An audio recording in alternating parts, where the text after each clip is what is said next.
Itinatanong sa Iglesia ni Cristo, sa napakaraming relihiyon ngayon, paano makatitiyak kung alin ang tunay na relihiyon o tunay na iglesia? Kailangan ang paniwalaan po ng tao ay hindi po ang opinyon, hindi ang haka-haka o kaya ay palapalagay, kundi ang mismong nakalagay po sa Biblia. Sapagkat mababasa naman po sa Biblia kung ilan at alin ang tunay na relihiyon. Ito po ang katunayan. Ganito po mismo ang nakalagay at pahayag ng ating Panginoong Jesucristo dito sa Mateo 16:18.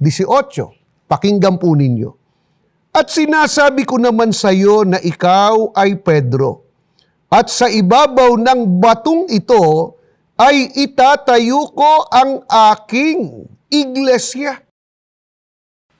Napakaliwanag po ng pahayag ng Panginoong Jesucristo. Ang sabi niya, itatayo ko ang aking iglesia.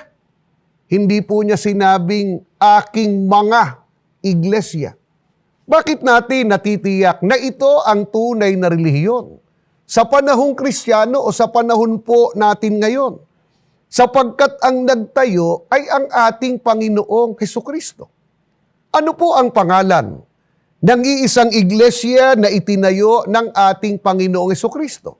Ganito naman po ang mababasa dito po sa isang saling Ingles ng Biblia, sa Lamsa Translation sa Gawa 20:28, sa pagkakaliwat na po sa ating wika.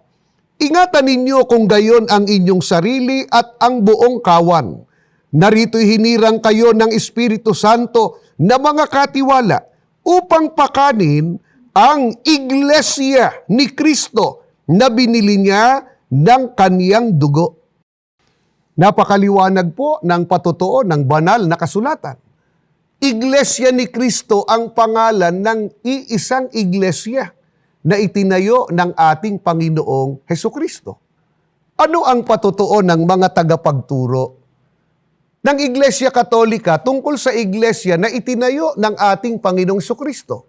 Sa kanilang aklat na pinamagatang Fundamentals of Catholic Dogma, sa pahina 274, ganito ang nakasulat tungkol sa Mateo 16:18.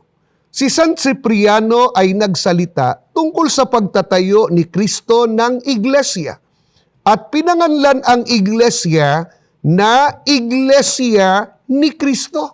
Yan po'y patotoo ng Iglesia Katolika mula sa kanilang aklat. Ano naman po ang sinasabi ng mga tagapagturong protestante sa kanilang aklat na pinamagatang Knowing the Doctrines of the Bible? Sa pahina 349, ganito ang nakasulat, hinulaan ni Kristo ang pagtatatag ng bagong kongregasyon o iglesia, isang banal na institusyon na magpapatuloy ng kanyang gawain sa sanlibutan. Mateo 16:18. Ito ang iglesia ni Kristo. Salamat po ng marami sa inyong pagsubaybay. Hanggang sa muli po nating pagkikita-kita dito po sa programang Tanong at Sagot.